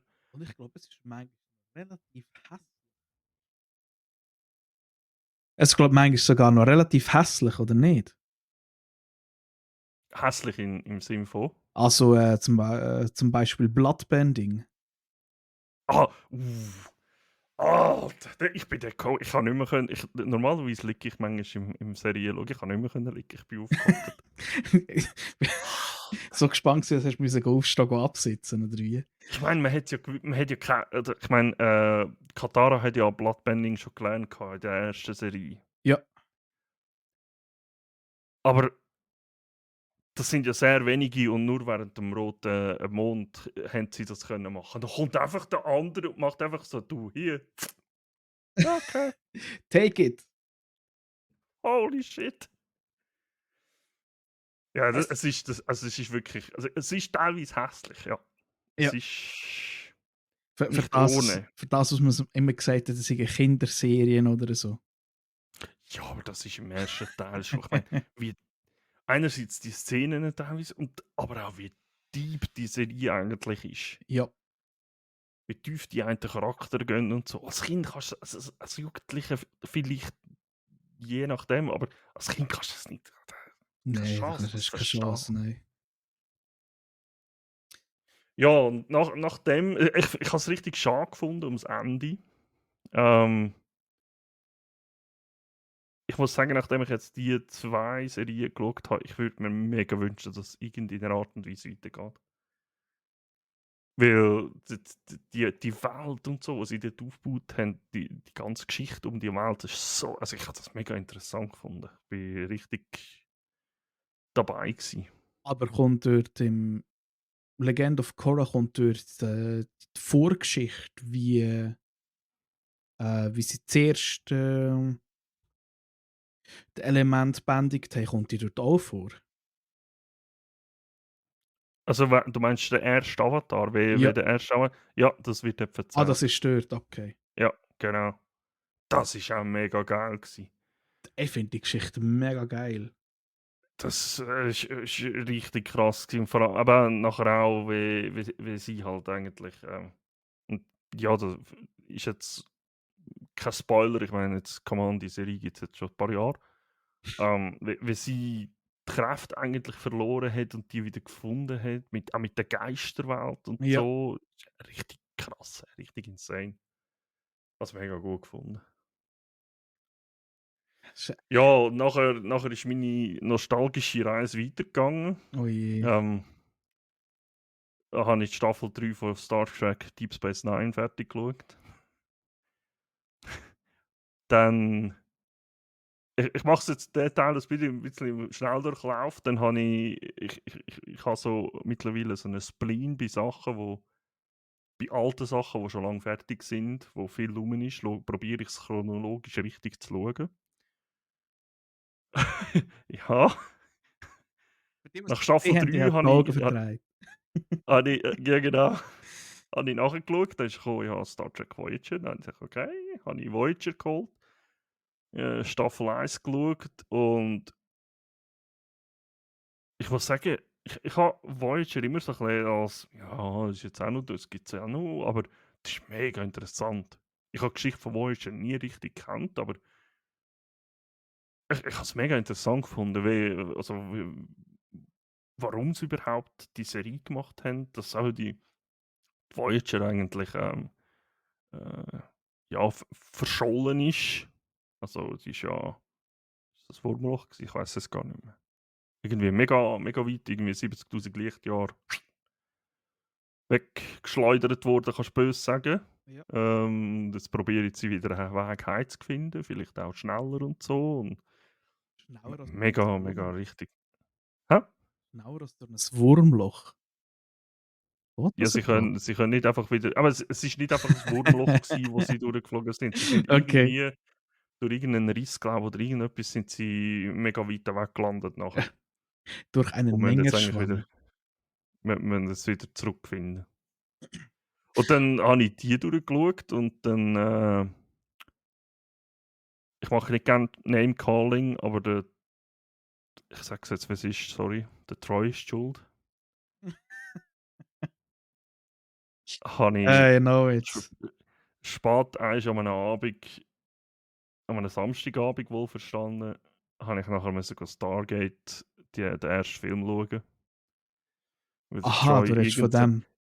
irgend so 'n Ding drin hatte, in seinem Livestream. Geht dort übrigens auch mal vorbeischauen, kleiner Shoutout an dieser Stelle. Troy Ähm, Troy Hamaren heisst ja, er auf genau. Twitch. Unter Troy findet er wahrscheinlich etwas anderes. Ja, schon. Ich weiß nicht. Ich weiß. Nein, aber der hat irgend so 'ne Ding, wo so 'ne Szene aus dem Stargate kommt, aus dem ersten Film. Da habe ich gedacht: Ja. „Oh shit, den habe ich schon lange nicht mehr gesehen.“ Da habe ich direkt geschrieben: „Du bist jetzt schuld, dass ich jetzt gehe. Ich muss Stargate schauen.“ Und dann, bin ich so geflasht wieder davon. Ich muss wissen, ich bin 'n riesen Stargate-Fan. Seit ich das erste Mal den ersten Film geschaut habe, das ist bei mir damals als Jugendlicher Mittwochabend, 7:45, ich glaube RTL 2 war's gsi. Das ist Ja. einfach, und da hat's manchmal Krach gegeben mit meinen Eltern, weil ich habe keinen Fernseher im Zimmer oder so gegeben. Und da hat's geheißen: „Kollege, du hast die ganze Woche nur Scheiße gebaut, die Woche gibt's keinen Fernseher am Mittwochabend.“ Boah, das Oh, und dann war ist pure für mich Hass eine Welt gsi. untergegangen. Ja. Oh, das war noch der pure Hass gsi. Bei uns war das Und dann Dragon Ball gsi. dann habe ich nach dem Film habe ich gedacht: „Scheiße, jetzt bin ich wieder voll drin.“ Habe ich die ersten 2 3 Folgen geschaut von SG1 und habe grad die erste Staffel wieder durchgesucht. Einfach so tradam bam, Äh, fertig. Und dann habe ich gemerkt: „Okay, es ist noch nicht so viel Zeit vergangen.“ Ich habe grad wieder genau gewusst, was in Staffel 2 passiert, 3 4 5. Da habe ich gedacht: „Gut, das ist jetzt wieder gut“, und bin zurück zu Star Trek gegangen und habe Deep Space Nine Staffel 4 angefangen. i Dann ja. kommt der Twist. Wo kommt jetzt? Da habe Du ich bist plötzlich gesehen: „Oh fuck, Jeremy Clarkson hat 'ne neue Staffel rausgebracht von seiner Farm.“ Jeremy Clarkson, wer ihn nicht kennt, das ist der Dude von Top Gear. Ich F f f frage mich nicht wieso, ich bin einfach ich finde die Serie so geil. Ihr müsst verstehen, er ist 'n Moderator, mega Autofreak, hat nachdem Top Gear jetzt das, was es nicht mehr gibt, hat er sich gesagt: „Ja, was mache ich? Ich habe da ein bisschen Land, ich kaufe mir 'n Bauernhof, ich werde jetzt Farmer.“ Und wenn ihr den Jeremy Clarkson mal gesehen habt bei Top Gear und gesehen habt, wie einfach der Mensch ist, wie ein 15-Jähriger mit der Bewegungsgabe von einem 5-Jährigen und so Sachen. Also, ich finde das eigentlich so geil. Einfach so wild drauf los, so: „Ich habe jetzt Lust, Konfi zu machen. Jetzt gehe ich einfach Beeren sammeln.“ Dann ist er Beeren sammeln, hat riesige Menge Beeren gesammelt und hat Konfi gemacht, und dann kommt er ist dann nicht allein auf dieser Farm, kommt der eine Dude, der so immer so das Rechtliche und so und alles anschaut und auch Zahlen, ob die Farm läuft oder nicht. Kommt der Dude und sagt: „Du, was machst du da?“ „Ja, ich bin Beeren sammeln, ich mache jetzt so Konfitüre.“ „Ja, nach welchem Rezept? Was, wie, wo?“ „Ja, ich habe da 'n Rezept gefunden, hier, da, so und so und so viel Zucker.“ „Ja, hast du abgewogen?“ „Ja, steht 3 Pfund Zucker.“ „Ja, und in welchem Verhältnis 3 Pfund Zucker für wie viel Beere?“ „Ja, weiß nicht.“ Einf Er hat einfach 'ne riesen ausprobieren. Menge Beeren gehabt. Hä? Einfach mal ausprobieren. Scheißegal. Ja, wirklich, aber weisst du, er will sie ja verkaufen. Er hat 'n Ja kleines gut, ja. Bauernhoflädeli. Das kannst du ja Dann dann so nicht. hat er einfach 3 Pfund Zucker und einfach Beeren reingerührt, nicht dass er vermischt. Und die haben gesagt: „Ey, das kannst du nicht machen. Du musst genau aufschreiben, was von wie viel drinnen ist.“ Das heisst, du hast ein Verhältnis, du hast 3 Pfund Zucker vielleicht zu, keine Ahnung, 12 Pfund Beere und dann hast du so einen Mix und du musst draufschreiben, wie lange es haltbar, also wie lange es hat, wie lange ist es haltbar? Ja, weiß auch nicht. Einfach so blauäugig, einfach so mal wieder in Idee und dann, ja, ich mache jetzt das. Der hat eine Brennnesselsuppe gemacht. Um Das war Gottes ja der Beste Willen. gewesen. Die kann ja gut sein. Hat eine Brennnesselsuppe gemacht, hat die Suppe fertig gehabt, alles schön in Döschen abgefüllt. Und dann ist diese auch wieder gekommen, ja, hast du das mal eingeschickt, mal geschaut, ob es überhaupt weißt, mit den Inhaltsstoffen und alles? Aha, nein. Gut. Haben sie es gemacht? Ja, und wie lange ist es jetzt haltbar? 2 Tage. Da ist er mit seiner Kiste Brennnesselsuppe ist er zu seiner Lebensgefährtin ins Lädeli und hat gesagt: «Da, schau, ich habe etwas Neues fürs Lädeli.» Und sie: «Ah, cool, mega. Was ist es?» «Ja, Brennnesselsuppe.» Und sie schaut ihn so: «Brennnesselsuppe, das kauft doch keiner.» «Ja, komm, wir stellen jetzt mal rein.» Und er so: «Ja, aber, es muss dann bis morgen Abend verkauft sein.» Und sie: «Was?» So, ich sag dir, Es ist einfach pures so Chaos auf genial. dem verdammten Huren-Bauernhof, oder, was er dort Es hat. ist so genial. Also, jeder, wo so ein bisschen gerne so mal ein bisschen lacht über Tollpatschigkeit oder Blauäugigkeit, schau in Clarksons Farm auf Prime gibt's die, glaube ich. Es ist ich ha nicht mehr können. Clarksons Farm. Und nachher, dann bin ich fertig mit meinem Serienmonolog. Nachher habe ich endlich etwas gemacht und dort ist mir fast ein Tränchen über die Backe gelaufen, ohne Scheiß. Ich bin fast ein bisschen emotional geworden. Ich habe Doctor Who geschaut, jetzt wo der neue Doktor vorgestellt oder respektive die neue Serie anfängt mit dem neuen Doktor. Doctor Who hat immer zwischendrin, zwischen den Staffeln, haben sie immer so ein bisschen Spezialfolgen. Zum Beispiel eine Tradition ist, dass sie eine Weihnachtsfolge machen, wo irgendwie um die Weihnachtszeit herumläuft. Muss nicht immer etwas mit Weihnachten zu tun haben, aber eigentlich meistens hat es in irgendeiner Art und Weise. Ähm, Wer Doctor Who vielleicht ein bisschen verfolgt hat, zuletzt war eine Frau der Doktor gewesen. Ich kenne ihren Namen jetzt gar nicht, aber der 14. Doktor ist das erste Mal eine Frau gewesen. Ich habe die Serie, also die Staffeln mit ihr, das ist mega gut gewesen, richtig geil.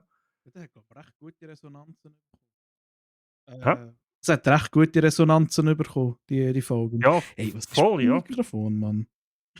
Ich weiß nicht, du bist einfach am Anfang eigentlich so ein bisschen- Aber ich habe gar nicht anders eingestellt.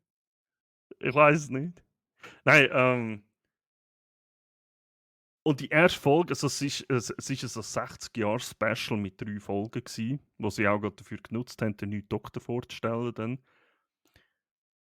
Und einer von meinen Lieblingsschauspieler, der den Doktor gespielt haben, ist der David Tennant gewesen. Ja, der ist also ein englischer Schauspieler, ist auch schon in anderen Serien, ich weiß jetzt gar nicht mehr welche, aber er hat jetzt auch schon andere Serien gemacht mittlerweile auch. Und das ist für mich einer von der witzigsten, von der interessantesten Doktoren gewesen bisher. Und das 60-Jahre-Special fängt halt damit an, dass er und seine Begleitung wieder auftauchen. Aufs Mal ist der Doktor wieder rum. Hammergeil. Für mich noch. So.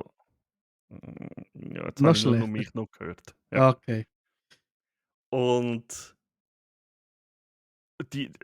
also, und so wie sie den neuen Doktor, mit dem Schauspieler, keine Ahnung, ob ich es jetzt richtig ausspreche, den Ncuti Gatwa vorgestellt haben mit dieser Weihnachtsfolge und so, wie der eingeführt worden ist. Ähm, der Schauspieler ist bekannt aus der Netflix-Serie Sex Education zum Beispiel. Spielt er den Homosexuelle dort. Oder auch, er hat, glaube ich, auch bei Barbie mitgespielt, habe ich gehört, im Film. Ähm, er hat 3 spezielle Sachen, weil jetzt er dort mitspielt. Also, weil er jetzt der Doktor ist. Er ist der erste schwarze Doktor. Es hat Okay. vorher noch nie einen gegeben.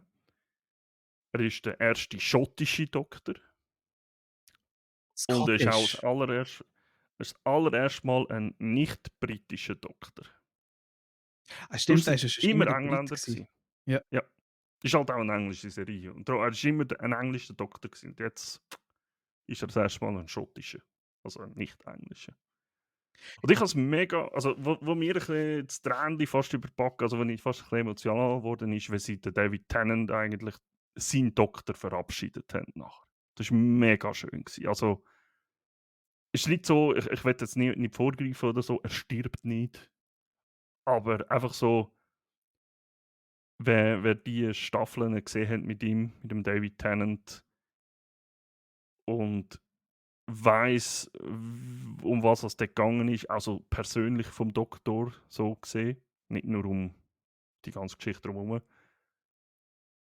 Sehr, sehr empfehlenswert, die 60er-Jahre-Specials zu schauen, die 3 Folgen. Das ist so eine schöne Verabschiedung von dem Doktor, vom David Tennant. Mega nice gewesen. Hat er schon noch mitgespielt, der David Tennant? Er hat, glaube ich, irgendeine. Bei Harry Potter hat er auch mitgespielt, by the way. Ja, das spielt er dort. Ja, ich weiss wer. Bei God Omen. Gut. Hey Gott, den Good kann ich Omens. Good Omens. Ist auch so eine Marvels, mega nice Serie. Marvels Jessica Jones spielt er, glaube ich, der Antagonist. Ja, genau. Richtig, richtig. Bei Ahsoka hat er auch mitgespielt. Das kann noch sein. Hat er nicht. Hui Yang. Wer ist das? Ja, der Roboter, stimmt. Der Roboter, der Ja. eine, hat er gespielt. Jetzt ist es gegangen, ja. Ja. Ja, ich finde ihn mega ein interessanter Schauspieler. Broadchurch heisst, glaube ich, die eine Serie, wo, glaube bis 2017 gelaufen ist oder so. Geht um einen Detektiv irgendwie so. Habe ich zwar nie gesehen, aber soll auch interessant sein. Fun Fact: Das ist auch mega interessant. Er hat dort mitgespielt als ehemaliger Doctor Who. Jodie Whittaker hat dort mitgespielt als zukünftige Doctor Who, wo dann nachher die erste Frau war, die Doctor Who geworden ist. Aber das ist aber geil. Ja, Das ist aber mega geil. mega geiler Fakt, ja. Ich habe das lange auch nicht gewusst, bis ich mal über den David Tennant ein bisschen nachgelesen habe, was der sonst so macht. Nice. Ja. Ja, und ich glaube, das ist so mein Seriending gewesen. Die Serie-Ding. Mein Seriending. Tatsächlich, ich tue gerade einhängen. Man kann alles schnell Ja. meinen Monolog. Wenn wir schon bei Film, also bei Serien sind mit Schauspielern, die man gerne sieht, wo auch so ein bisschen eben Church-Sachen zu tun haben. Ich habe geschaut Mord im Auftrag Gottes. Das ist eine Serie, wo auf Disney Plus zu finden ist. Und zwar ist dort der Hauptdarsteller ist der Andrew Garfield. Andrew Garfield finde ich so einen guten Schauspieler eigentlich. Er Mhm. hat Filme gemacht wie Hacksaw Ridge und das Geile Ja, ist, aber sorry, wenn ich schnell unterbreche. Du kannst nicht Andrew Garfield sagen und nicht Spider-Man erwähnen. Spider-Man. Nein, wir sind noch nicht fertig. Entschuldigung. Ja, fahren Sie fort. Ehrlich gesagt finde ich ihn auch aufgrund von gewissen Szenen auch der beste Spider-Man irgendwie. Ich weiß nicht warum, der Tobey Maguire ist so ein bisschen, ja, so ein bisschen das Grobshörscheli gsi. Der Tom Hollander ist mir ein bisschen so ein bisschen zu aufgeweckt. Aber der Andrew Garfield, er ist so ein bisschen der Zickli-Cape, so wie ich den Spider-Man noch im Kopf hatte. Er spielt es mit den Gegnern, wenn er es kann. Er spielt. Mhm. Also er nimmt sich selber auch überhaupt nicht ernst. Aber eben bei Hacksaw Ridge habe ich den mega gut gefunden. Das ist sowieso mega gut. Das ist ein krasser Film, ja. Ja. Und im Mordauftrag Gottes geht es vor allem so ein bisschen darum, es ist ein kleines Städtchen, wo eigentlich zu 95% sind dort alles Mormonen und dort passiert ein Mord. Und der Mordfall stellt dann vor allem sie glauben so ein bisschen in Frage. Es erklärt auch ein paar Sachen aus der Sicht, also aus der Mormonengeschichte. Ich weiß jetzt auch nicht, wie akkurat das ist, wirklich, wie es war. Aber wenn das wirklich stimmt, was dort ein bisschen abgegangen ist, dann ist das ziemlich wüst. Okay. Und es geht dann eben auch ein bisschen darum, dass dort viel totgeschwiegen wird, was eigentlich aus dem Ursprünglichen gekommen ist, mit dem Mormonenglauben, wo sie jetzt führen, dass da so ein bisschen sagen, hey, wir leben das falsch, so wie es da, wo im Ursprung hat wollen machen. Und es ist mega spannend, es ist mega spannend. Es sind auch nur so etwa 6 Folgen, also eigentlich angenehm zum Schauen. Nein, es sind glaube ich 8. 8, Also mehr 6 so oder eine 8. Miniserie. Ja, aber gut, geht jede Folge geht 'ne Stunde. Aber es ist Ja, wirklich ja. mega cool gemacht. Dann habe ich, Star Wars Clone Wars Bad Batch fertig geschaut, die zweite und die dritte Staffel. Äh, krasser Shit, was dort abgeht. Und vor allem mega interessant für die so ein bisschen Hintergrundstories wissen, was ist mit den Clones passiert, oder besser gesagt, was passiert mit den Klonkriegen, nachdem die Klonkriege fertig sind. Das Ende ist mega cool und es wird auch relativ düster mit dem Shit. Vor Mhm. allem, es wird auch interessant für die so ein bisschen Mandalorian geschaut haben. Da gibt es so eine kleine Verbindung. Zu viel möchte ich nicht erzählen. Schau jetzt, das Okay. ist wirklich gut. Ja, eigentlich habe ich dann nur noch wieder mal ein Anime angefangen zu schauen. Ich weiss, du schaust selber nicht viel Anime. Ja gut, du hast Korra geschaut, aber ich habe angefangen Black Clover zu schauen. Das ist ein Anime, wo es so ein bisschen darum geht, dass können alle zaubern, bis auf einen. Und das ist eigentlich der Hauptprotagonist. Ich hatte am Anfang ein bisschen Mühe gehabt, weil er relativ viel am Umschreien ist, weil er halt dargestellt wird, dass das Energiebündel, weil er viel Kraft hat. Das entwickelt sich dann aber, es wird mit der Zeit gemütlicher. Das Einzige, was aber krass ist an dieser Serie, das haben wenige Serien geschafft. Du fängst an zu schauen und du kannst nicht aufhören. Es sind nur so 20 Minuten Folgen und haben 150 Folgen haben sie jetzt auf Deutsch und die habe ich, glaube ich, innerhalb von 4 Wochen durchgesuchtet. Einfach zu Abend, Ja, so gezockt, neben das schauen und irgendwann ist, es hat hure geile Kämpfe drin und ich glaube, sonst haben das wenige Serien geschafft. das ist selten, ja. Ja. Und ja, ich muss es jetzt noch machen. Ich habe 2 Filme habe ich geschaut diesen Monat. Einen, den wirst du sicherlich auch geschaut haben. Ich hoffe, ich spreche ihn richtig aus. Le Mans 66. Oh, ja. Wo es darum geht, dass Ford ein Rennauto bauen will, oder ein Ja. Rennauto baut gegen Ferrari. Ja. Und ohne Scheiß, was die. Ich finde das so geil, was die für eine Freundschaft dort aufgebaut haben. Der Matt Damon spielt sensationell. Der Christian Absolut. Bale, über den müssen wir eh nicht diskutieren. Die haben super gespielt.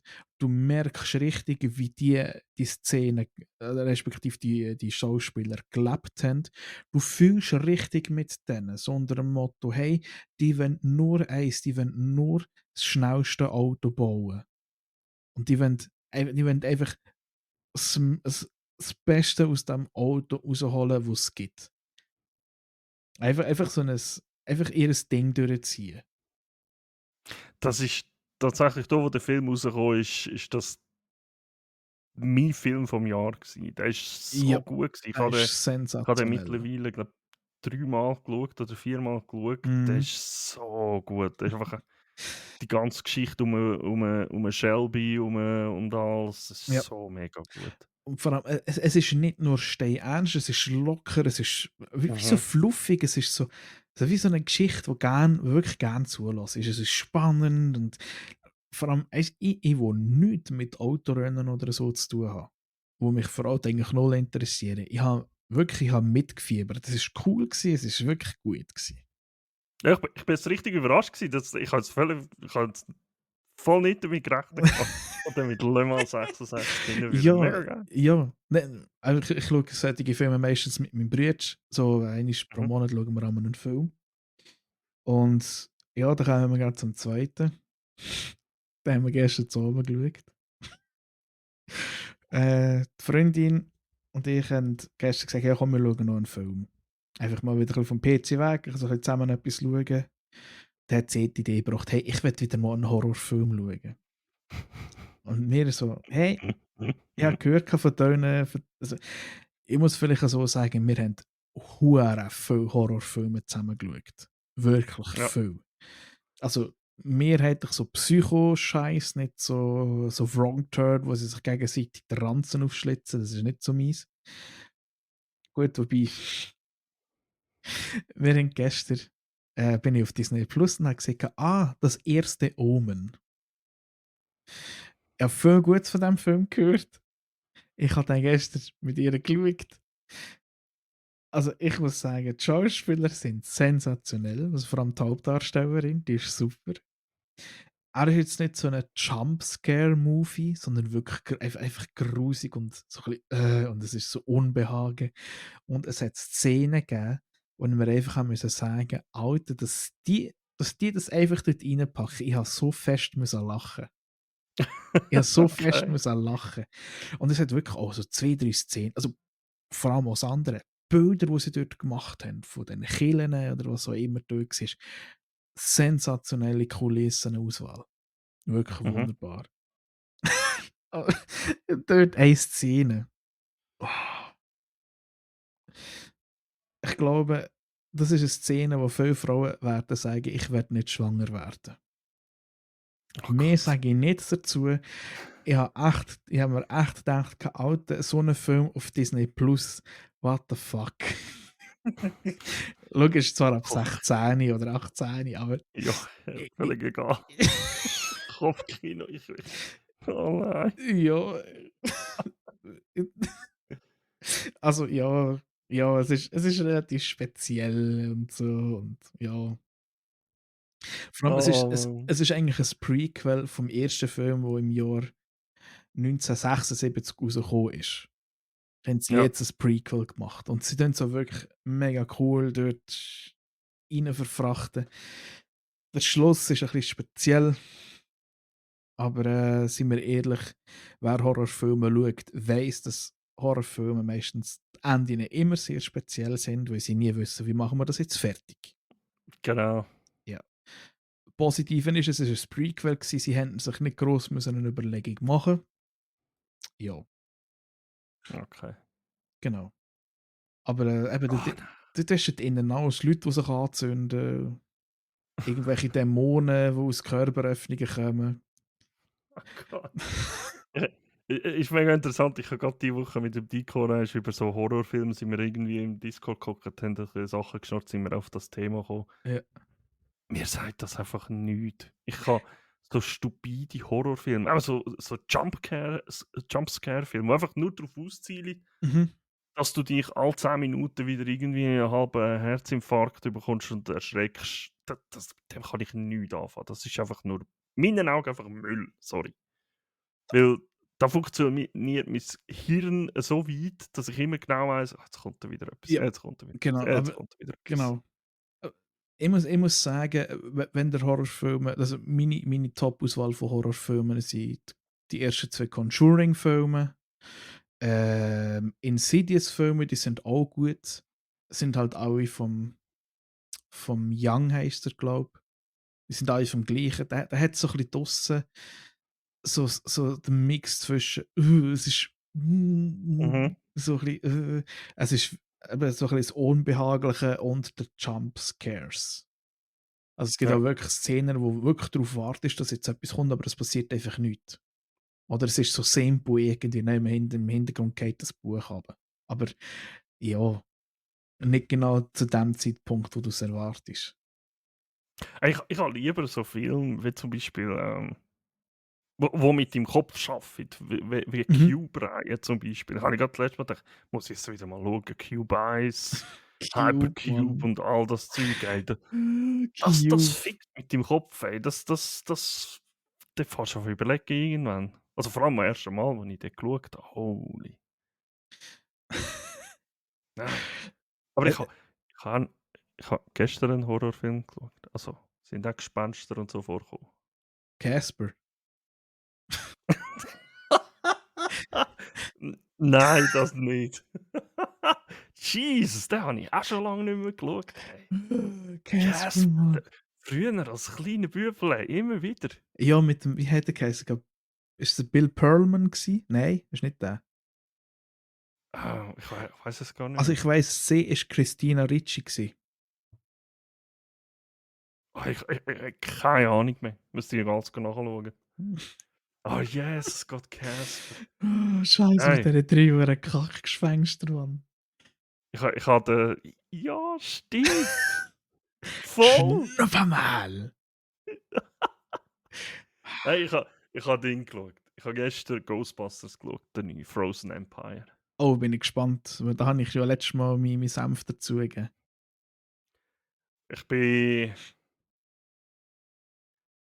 tatsächlich auch wieder ein ganz wenig emotional dort gehockt. Am Schluss vor allem. Ja, Weil für mich ist der Film ein Stück weit einfach purer Fanservice gewesen. ja, definitiv. Ich habe von der Story und so, ja, es kommt ein Geist, der wieder alles kaputt machen, man fährt ihn ein, etc. Fertig. Ja.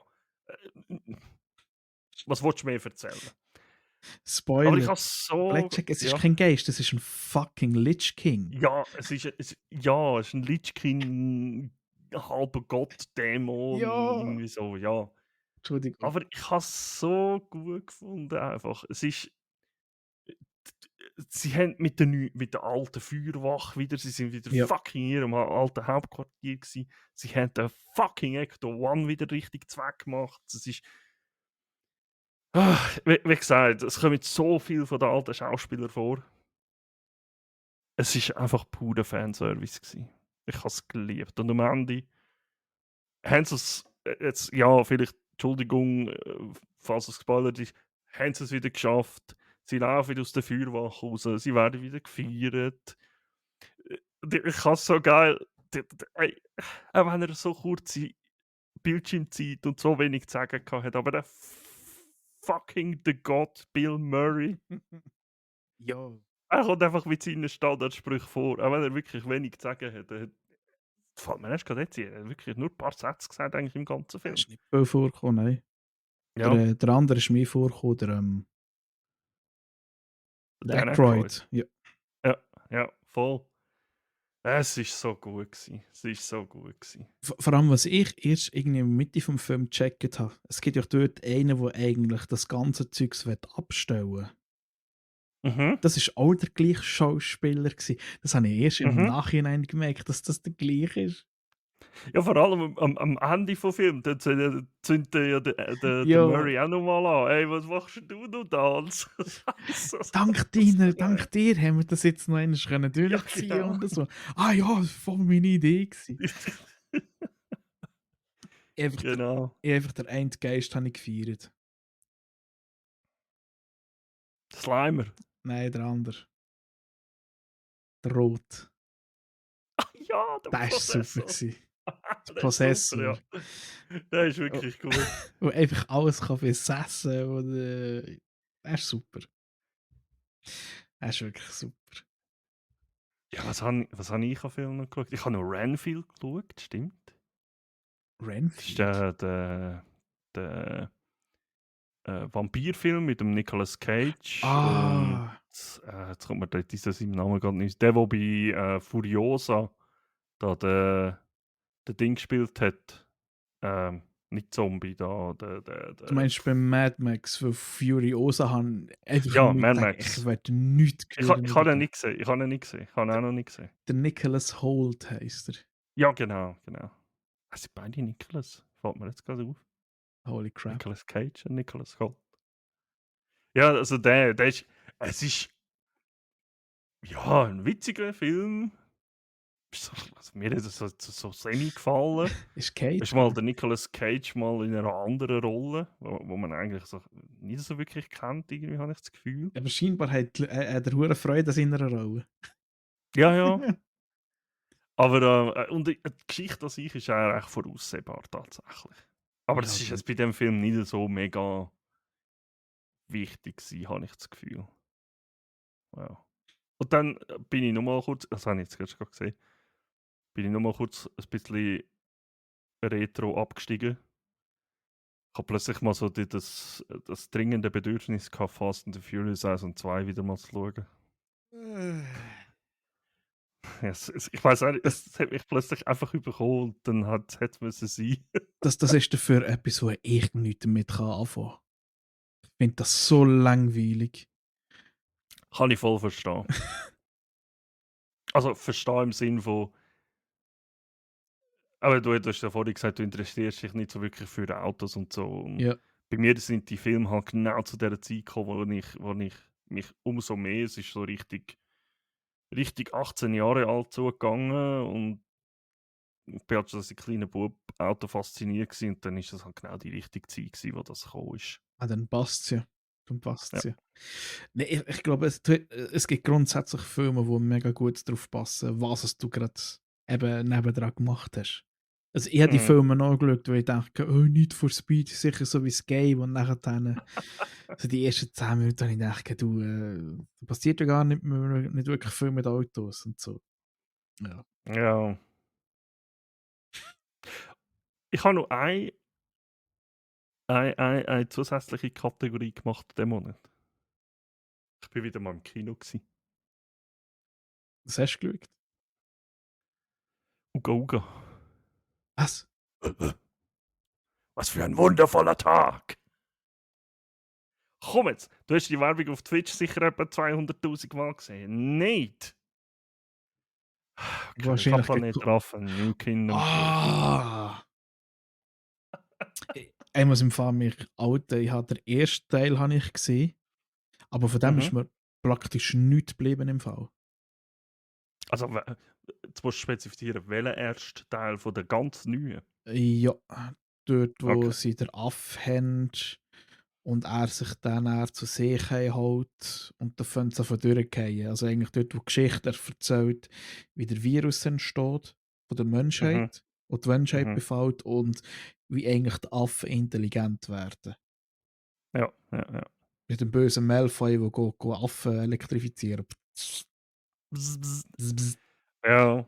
Da habe Ja, ich der gesehen. spielt der spielt ja wieder, ein bisschen mehr in der Zukunft. Genau. Ich wollte jetzt, weil er halt so neu ist, ich das nicht gross irgendwie draus erzählen. Ähm, ich habe ihm so eine Bewertung gegeben, ich sage jetzt mal so 6,5 von 10 Punkten würde ich dem geben. Einfach, er ist interessant. Es ist unglaublich krass geiles CIG wieder mal. Also, Meinst du nicht richtig heftig CGI? gut. CGI, oh Gott. Ja, CIG? Entschuldigung, ich bin manchmal so Ist alles gut, ist so alles im gut. im im Star Citizen in CIG ist eben die Abkürzung von Cloud Imperium Games, von denen, die Okay. Star Citizen machen. Und ich habe es tatsächlich gesehen, ich habe in meinen Notizen so schon falsch geschrieben.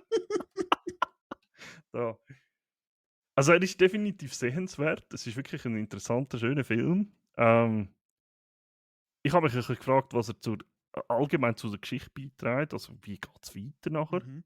Also, es muss fast irgendwie weitergehen, so wie er geendet hat. Aber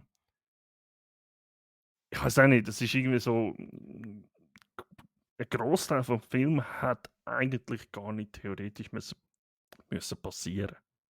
So, irgendwie. Habe ich alle das Gefühl gehabt.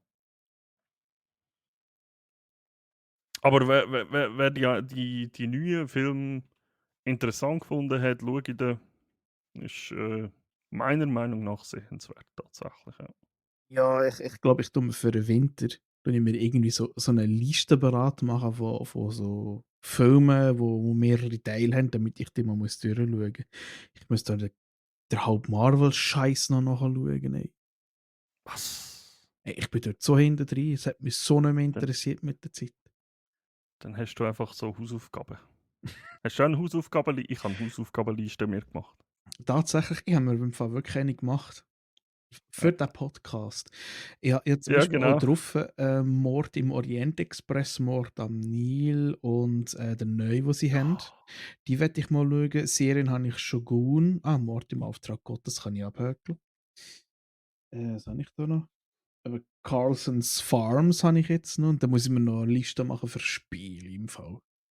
Ja Ja. gut, das habe ich aufgehört. Da habe ich mache das ganz einfach. Ich mache einfach mein Steam auf. Da habe ich meine Spiele, die ich mal spielen sollte. Aber Das hat sich erledigt. hast du diese Woche ein Spiel, also diesen Monat ein Spiel gehabt, das du fertig gespielt hast? Vielleicht noch so zum Abschluss. Welches Spiel habe ich fertig gespielt? Also ich habe 2. Ja, jein. Es ist erst eine Demo. Ja, der Goblin Cleanup. Der Goblin Cleanup, Du ja. gehst grad Aber Dungeons putzen. nein, sonst eigentlich nicht. Also was ich vielleicht noch, was ich gestern angefangen habe, ich habe das eigentlich immer gedacht, ich spiele das vielleicht im Stream. Und ich habe jetzt auch erst 2 Stunden oder fast 3 Stunden investiert, ist Spider-Man Remastered. Ja, habe ich Und gestern einfach, gesehen. Okay. ich hab plötzlich, ja genau, stimmt, was einfach plötzlich richtig Ja, ist. ich dachte, ja, ich einfach mal reinschauen, wie das aussieht. Nachher plötzlich bin ich im Channel drin gewesen. Das war super gewesen. Ja, ich habe das, ich verhänge das alle, dass ich nur am Streamen bin. Ich habe so einen Kollegen, also ein Kollege ist reingekommen, schnell, und hat gesagt, hey, was spielst du da, Spider-Man? Und dann habe ich gesagt, ja, ja. Dann haben wir es schnell gezeigt im Discord, und dann hätte er wieder müssen gehen, er hat nicht so viel Zeit gehabt, und dann habe ich den einfach laufen, und plötzlich macht es bedüm, bedüm. Ich so, hä? Jetzt ist das Rollen reingekommen, und ich dachte, Ja, hä? eigentlich denke ich, kann einfach so also klammheimlich an den Dings schauen. Stream Mhm. schauen. Stalken, I see, I see. Ne, bei mir ist Das habe ich noch angefangen, aber ja, noch nicht fertig. Also, aber. bei mir ist es eben Baldur's Gate 3, den ich fertig gemacht habe. Und für alle die so Nostalgie-Fans, ich habe mir die neue Version von Myst gekauft, von dem Point-and-Click-Adventure. Mhm. Und ich habe letztens gerade mitbekommen, dass sie von Riven auch ein Remake machen. Ich bin gespannt drauf. Ich hoffe einfach, es ist nicht so teuer, tatsächlich.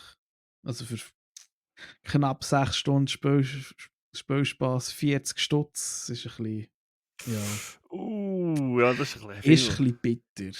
Aber Ja, ja, das ist ein bisschen sehr viel. ja Tatsächlich. vor allem für ein Spiel, das du eigentlich schon kennst und es ist praktisch, ja, das, was ich jetzt gespielt habe, nichts Neues. Ja, Ja. ja. Es gibt irgendwie, glaube ich, noch so Okay. einen Randomizer, den ich mal muss anschauen muss, aber ja. Genau. So, Ich glaube, wir haben es ich wieder. glaube, Ja? wir haben tatsächlich wieder überzogen. Das ist eben dann das, was wir in unserem Ja. Brunch-Stream nächsten Monat, 29. Juni, nicht vergessen, wenn wir ein bisschen strukturierter vorgehen. Ja. Also, Ist- sonst dauert das wirklich 6 Ja, Stunden. ich meine, oder einfach, macht es einfach so, eben, wenn ihr keine Lust habt, alles zu verpassen oder so, oder wenn ihr vorher nicht dabei seid, könnt ihr einfach reinschauen. Ja, Ja, genau. Ja, genau. hast du noch etwas zu sagen? Nein, eigentlich Er nicht. schüttelt nur den Kopf und lacht. Nein, eigentlich nicht. Gut. Äh, ja dann, vielen lieben Dank, dass ihr zugelassen habt, falls Ja, ihr bis dahin gelassen habt. Äh, ich habe gerade eine mega dumme Idee gehabt. Wir könnten eigentlich immer am Schluss vom Podcast so ein Keyword sagen. Und die das Keyword dann in die Kommentare hineinschreiben, bei denen merken wir, ja, die haben ganz durchgelassen. Das sind die ganz grossen OGs. ich wäre dafür, dass wir das nicht am Schluss machen, sondern Warum? irgendeinisch während der Episode. Weil jetzt hast du jeden, der nachher dann einfach bis am Schluss hingeht, nur damit er das Keyword lässt. Stimmt, hast recht. Ey, fucking hell, ich bin intelligent, Mann. Da muss ich manchmal hast du so deine 5 Minuten. Du. Für das wo haben wir ein Keyword. Erzähl. Wir haben, ja, ganz am Anfang habe ich gesagt, ich werde nicht über das reden, aber es gibt eine Special Edition von dem, ein Ah Special ja, das haben wir. Podcast, aber ich habe es dann Ja, nachher, wir haben es dann nachher gleich gesagt. Das ist es irgendwann, ja. gehört. Er hat es Genau. sogar Schreibt das so. in die Kommentare rein. Wenn ihr bis jetzt angelost habt, dann, wir haben es zwar auch du schon gesagt, schreibt in die Kommentare rein, welches Spiel ihr meint, aber schreibt uns doch, wenn ihr es herausgefunden habt. Richtig. Und dann hören wir und ihr seht uns bei der nächsten Folge, Auf jeden würde ich Fall. sagen. Merci In dem Fall, vielmals. danke, bis dann. Gute Nacht. Tschüss.